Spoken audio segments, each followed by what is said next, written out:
नमस्कार, मैं रविंद्र थपलू आपके सामने फिर प्रस्तुत हुआ हूँ एक नए टॉपिक के साथ, एक नई आशा के साथ, एक नए विचार के साथ। जैसा आपको याद होगा कि हमने पिछली बार एक टॉपिक डिस्कस किया था, साइकोलॉजी क्या है, और साइकोलॉजिस्ट का काम क्या होता है, साइकोलॉजिस्ट और साइकियाट्रिस्ट में क्या अंतर है। आज मैंने फिर दावत दी है आज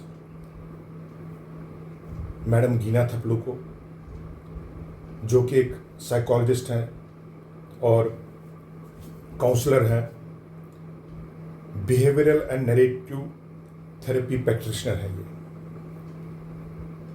और इन्होंने एक कम्युनिटी मेंटल हेल्थ पर भी अपना अध्ययन किया हुआ है निमहांस से। आज हम एज ए साइकोलॉजिस्ट गीना थपलू से ये जानना चाहेंगे, क्योंकि इस दुनिया में अब एज जो लाइफ स्पैन है वो बढ़ गया है। पहले अगर एज 40 इयर्स थी तो आज 60-70 के करीब एज लाइफ स्पैन बढ़ गया है सिटीजन्स का। यानी कि सीनियर सिटीजन्स की एज अब बढ़ रही है, लेकिन उनमें कुछ मुश्किलातें भी आती हैं। और सबसे बड़ी मुश्किल क्या है कि वो भूल जाते हैं, भूलने की प्रवृत्ति उनमें बढ़ जाती है। अल्जाइमर जिसको कहते हैं, वो एक डिजीज आ जाती है। आज मैं आपको फिर इंट्रोड्यूस कराता हूँ गीना थपलू जी से कि ये आज इसी टॉपिक पर हम इनके साथ बात करेंगे, क्योंकि जो मेरे सारे सीनियर सिटीजन साथी हैं उनको इसके बारे में कैसे पता चले और कब पता चले, और इसके लिए हमें क्या क्या साइंस पहले से पता चले ताकि हम अपने आप को संभाल सकें, और उसके बाद अगर ये हो जाए तो हमें क्या करना चाहिए। मैडम गीना जी, आप इसके बारे में कुछ बताइए। अल्जाइमर्स और डिमेंशिया टेक्निकली दो अलग अलग बीमारियां रहती है।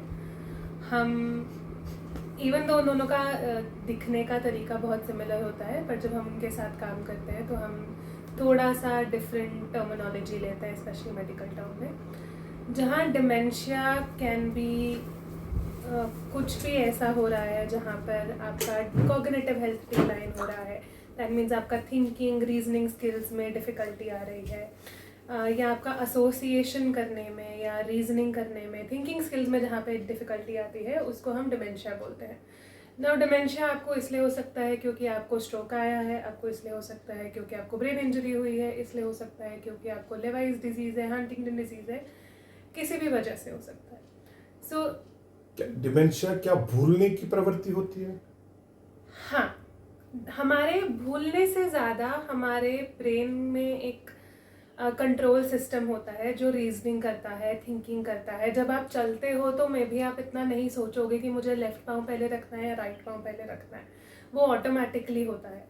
तो हमारा ब्रेन बहुत सारी चीज़ें बिना एफर्ट दिए खुद से कर रहा है, जिसको हम ऑटोमेटिक थिंकिंग कहते हैं। तो डिमेंशिया में धीरे धीरे जो भी हमने स्किल सेट एक्वायर किया होता है, जो भी चीज़ें हमने over the life span acquire की होती है, वो धीरे धीरे जाने लगती है। मेमोरी बहुत क्लोजेस्ट चीज़ है जो दूसरों को दिखता है। क्योंकि हम बात करते हैं, हम मेमोरीज में बात करते हैं, हम बात करते हैं तो हम बताते हैं कि हमने ये किया, हमने ऐसा किया। तो केयर गिवर्स, मतलब जो उनके साथ रह रहे हैं, वो बहुत जल्दी इस चीज़ को पकड़ लेते हैं कि वो ये अपना स्टोरी ठीक से नहीं बता रहा है या ये कंफ्यूज हो रहा है। तो वहाँ पे हमारा डिमेंशिया का सिम्टम्स दिखता है। अल्जाइमर डिमेंशिया जो आप कहते हैं, तो ये किस स्टेज, लाइफ की किस स्टेज पर आ सकता है और क्यों आता है ये? डिमेंशिया पर अभी अगर हम अर्ली डिमेंशिया देखें तो वो 40s के बाद आ सकता है। लेट डिमेंशियाज आपको 80s में भी दिख सकता है, बट जनरली आफ्टर 60 to 65 हम मेजर लोग अल्जाइमर या डिमेंशिया रिस्क पर आ जाते हैं टेक्निकली, क्योंकि आपका brain starts slowing down, shrinking, तो हम डिमेंशिया रिस्क पर आ जाते हैं। अल्जाइमर 60 अल्जाइमर और इसके डिमेंशिया में क्या, what is the difference between the two? Alzheimer बहुत अग्रेसिव फॉर्म ऑफ डिमेंशिया है। ओके। यहाँ 60 to 80% of dementia cases are due to Alzheimer. और अल्जाइमर में क्या हो रहा होता है, आपका ब्रेन धीरे धीरे श्रिंक हो रहा होता है। गुड। तो जितना ब्रेन आपका छोटा होता जाएगा उतनी चीज़ें एसोसिएटेड विद ब्रेन धीरे धीरे जाने लगेगी।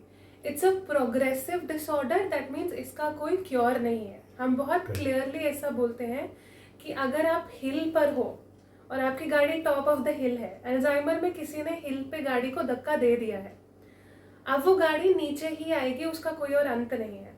आप स्पीड ब्रेकर्स लगा सकते हो कि वो 1 घंटे की जगह 4 घंटे में नीचे आए, बट वो नीचे जरूर आएगी। राइट। तो डिमेंशिया के साथ कोई, अल्जाइमर या डिमेंशिया का कोई क्योर नहीं है, बट हम एडिशनल थेरेपीज करते हैं टू सपोर्ट द इंडिविजुअल कि जो ये डिक्लाइन है वो थोड़ा कंट्रोल्ड डिक्लाइन रहे रादर देन प्रोग्रेसिव डिक्लाइन रहे। इसका मतलब ये है कि ये दोनों चीजें इकट्ठी हैं, साइमल्टेनियसली आ जाती हैं, क्योंकि हमारे ब्रेन का जो हमारी जो उसकी ताकत होती है वो थोड़ी कम हो जाती है। मैं ये अगर किसी आम आदमी को हम समझाना शुरू कर दें कि उसको जो सोचने, जो खुद ही वो सोचता है, उसमें उसको थोड़ी सी तकलीफ होती है, उसी में थोड़ा सा उसको कमी आ जाती है, जिस वजह से ये दोनों चीज़ें आ जाती हैं और दोनों चीज़ें इकट्ठे होती हैं, ये भी आपने बताया। और इनका समाधान जिंदगी के दवाइयों से नहीं है, लेकिन अगर दवाइयाँ नहीं है इसके लिए तो क्या, जैसे आपने कहा कि हम स्पीड ब्रेकर लगा सकते हैं, कौन से ऐसे स्पीड ब्रेकर हैं जिससे कि हम अपने आप को, जो सीनियर सिटीजन्स हैं या जैसे आपने कहा 40 के बाद अर्ली डिमेंशिया स्टार्ट हो जाता है, तो कैसे, कौन से वो स्पीड ब्रेकर ऐसे हैं जिससे कि हम अपने आप को इन चीज़ों से कम हो जाए, हमें वो प्रोलॉन्ग हमारी ये लाइफ हो जाए। डिमेंशिया और अल्जाइमर दोनों नॉर्मल पार्ट ऑफ एजिंग नहीं है, तो Right. जब भी वो आएगा आपको दिखेगा। Okay. आपका फॉरगेटफुलनेस आएगा जब आप बड़े हो रहे हो या जब आप 60s के बियॉन्ड जा रहे हो, 70s 80s जा रहे हो, बट वो इसलिए भी आता है बिकॉज हमारा नर्वस सिस्टम धीरे धीरे थोड़ा सा डिट्योरेट होना शुरू, वो बहुत नॉर्मल पार्ट ऑफ एजिंग है। तो डिमेंशिया और अल्जाइमर बिकॉज वो नॉर्मल पार्ट ऑफ एजिंग नहीं है, तो हम थोड़ा सा ज़्यादा एफर्ट देते हैं to handle it and manage it. One of the most interesting things is कि हम जितने भी लोग अबव 40 होते हैं, 50 होते हैं, we tell them to start using more cognitive exercises. Cognitive का क्या मतलब? Brain exercise. Brain exercise. जैसे हम लोग अभी मैं किसी के घर गई थी और हमने एक सिंपल गेम खेली थी जिसमें आपको कलर, शेप या डिज़ाइन के हिसाब से ऑब्जेक्ट चूज करना है। तो आपको एक कार्ड मिलेगा और आपको इन तीनों के बेसिस में कोई ऑब्जेक्ट पिक करना है। तो आप बहुत सारी कॉग्निटिव स्किल्स यूज़ कर रहे हो, आप शेप देख रहे हो, आप कलर देख रहे हो, आप डिस्क्रिमिनेट कर रहे हो, आप एसोसिएट कर रहे हो, फिर आप चूज़ कर रहे हो। या लूडो हो गया, ताश हो गया, नंबर गेम्स हो गई, सुडोको हो गया, जितनी भी यंग गेम्स होती है जो आप बच्चों के साथ खेल सकते हो या बच्चों जब आप छोटे थे तब आप खेल सकते हो, आप वो गेम्स अगर दोबारा खेलोगे तो that makes your brain work faster. Okay okay. तो sudoku is a good example, ludo is a good example, ताश ब्लफ खेलते हैं, that is a good example, क्योंकि आपको ताश में आपको नंबर याद रखने हैं, कौन सा नंबर पहले आएगा बाद में आएगा। अगर आप चेस खेल रहे हो, कैरम खेल रहे हो, ऊनो खेल रहे हो, Uno is a very good game because colour discriminate करना है, नंबर डिस्क्रिमिनेट करना है, तो ये प्रिवेंट करता है। It doesn't cure it, it doesn't stop it from happening, but it acts as a stimulant for your brain कि मुझे ये चीज़ें करती रहनी है। हमारी बॉडी का और ब्रेन का बहुत अच्छा एक चीज़ है कि जैसे ही आप कोई चीज़ करना छोड़ दोगे, वो उसको ऑटोमेटिकली खुद से डिलीट कर देगा मेमोरी से। इसका मतलब ये हुआ कि हमें अपने ब्रेन को हमेशा एक्टिव रखना ही रखना है ऑन द टॉपिक्स जो हमने अपनी लाइफ में पहले नहीं किए हो, दूसरे टॉपिक्स को, नया चीजें हम शुरू कर दें। आप पुरानी चीजें भी कर सकते हो, आप नई चीजें भी कर सकते हो, बट द मेजर इज कि आप अपने आप को क्लोज नहीं करो टू डू न्यू थिंग्स।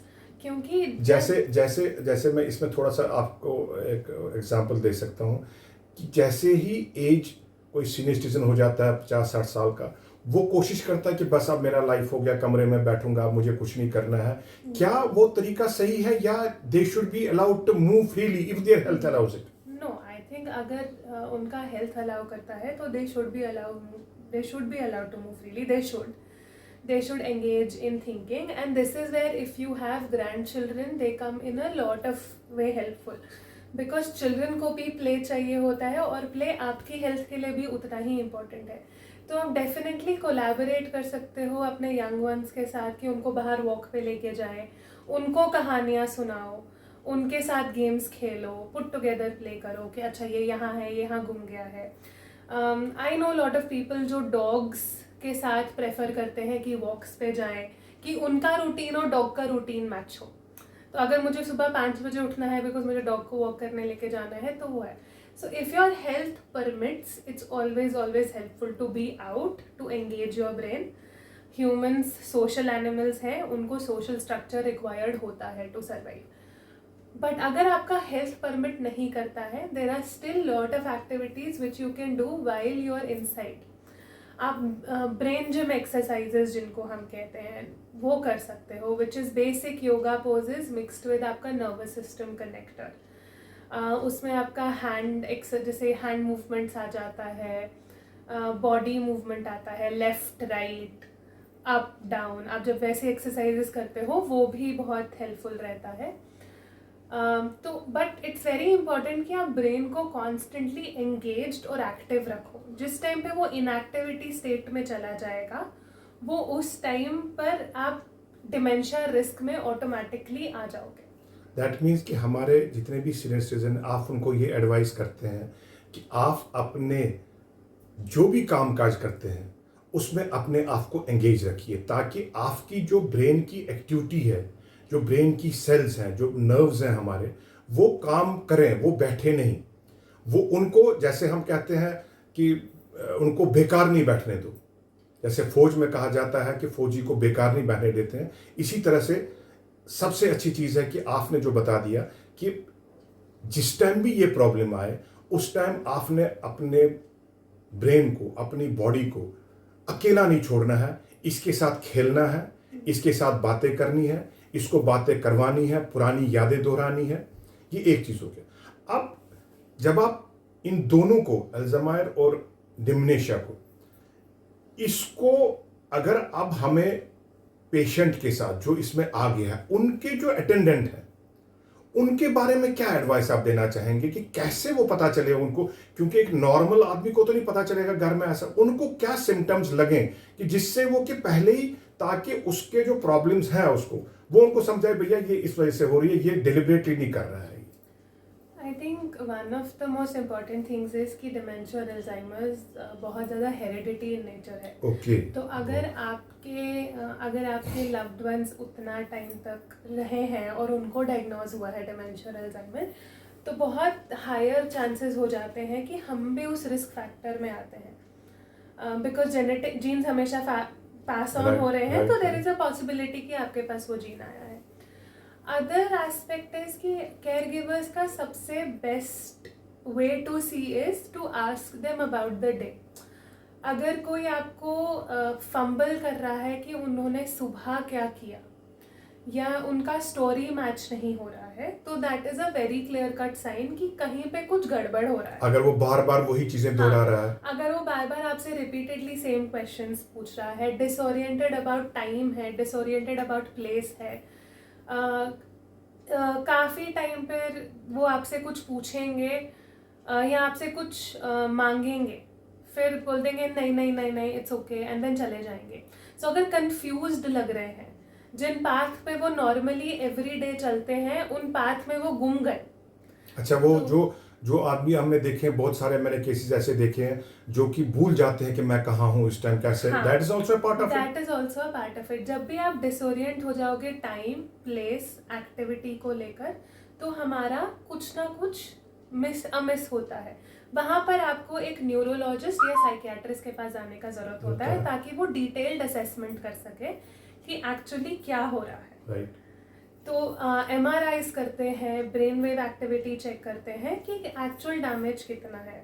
तो इसमें साइकोलॉजिस्ट का क्या रोल हो सकता है? यहाँ पे साइकोलॉजिस्ट से ज़्यादा साइकोलॉजिस्ट जो डिमेंशिया पेशेंट्स के साथ काम करते हैं वो आते हैं, और मेजरली हमारा काम ये रहता है कि हम specific exercises, specific targeted treatment plan बनाएं जिसके साथ हम काम कर सके विद द डिमेंशिया पेशेंट और हम उनकी वो स्किल्स कांस्टेंट यूज में लेके आ सके।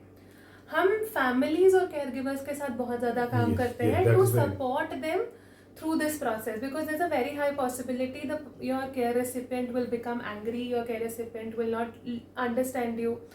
A lot of time मैंने grief देखा है कि अगर मदर इन लॉ या फादर इन लॉ है और उनका बहुत अच्छा रिलेशनशिप है अपने डॉटर इन लॉ के साथ, तो वो सडनली उनको रिकग्नाइज करने से मना कर देते हैं, तो वहाँ बहुत ज़्यादा ग्रीफ भी आता है, एंगर आता है, सोशल स्टिग्मा आता है, बिकॉज इट्स अ पॉसिबिलिटी कि आपको किसी और को घर में ला के रखना पड़े ताकि वो आपके केयर रेसिपिएंट का ध्यान रखे। तो फॉर केयर गिवर्स हम उनके साथ बहुत ज़्यादा काम करते हैं ताकि वो अपना ध्यान कैसे रख सके इस पूरी सिचुएशन में, while taking care of their care recipient becomes very important. इस टाइम हम बात कर रहे हैं गीना थपलू से, जो एक काउंसलर है और behavioural and natural narrative therapy practitioner हैं। और आज का हमारा विषय था जिस पर हम डिस्कस कर रहे हैं अल्जाइमर और डिमेंशिया। ये दोनों चीज़ें जो कि सीनियर सिटीजन्स में बहुत ज़्यादा पाई जाती हैं और आजकल की सोसाइटी में ये एक बहुत बड़ा विषय है। इस पर हम आज डिस्कस कर रहे हैं, इसी टॉपिक को हम डिस्कस कर रहे हैं गीना थपलू के साथ, जो कि आज मेरे साथ हैं और इन्होंने इस विषय पर कुछ प्रकाश भी डाला। लेकिन जाते जाते मैं इनसे एक सवाल पूछूंगा कि अगर इनसे बचना है, इन दो चीज़ों से बचना है हमने सीनियर सिटीजन्स को, तो अर्ली एज में हमें कैसे कैसे अपने बिहेवियर में क्या क्या चेंजेस लानी पड़ेगी, संक्षिप्त में बताइए ताकि हमें पता चले कि भैया ये मुझे करना है ताकि मैं इससे निकल पाऊँ। I think exercises, right, very good, healthy lifestyle is very important.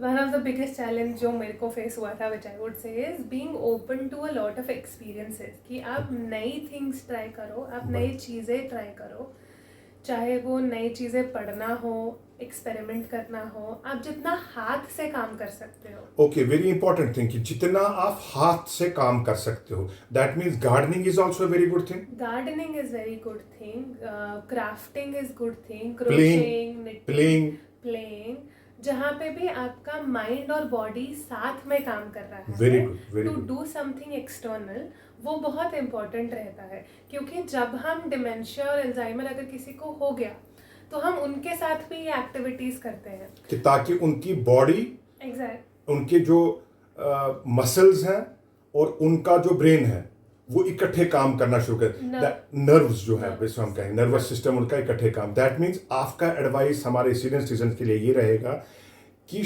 आप अपने हाथों से काम कीजिए, अपने हाथों को बंद नहीं कीजिए। चाहे आप खेल में मस्त रहिए, चाहे खिलाने में मस्त रहिए, चाहे आप गार्डनिंग में मस्त रहिए, चाहे गाड़ी चलाने में मस्त रहिए, लेकिन अपने coordination between hand and brain it should be very close.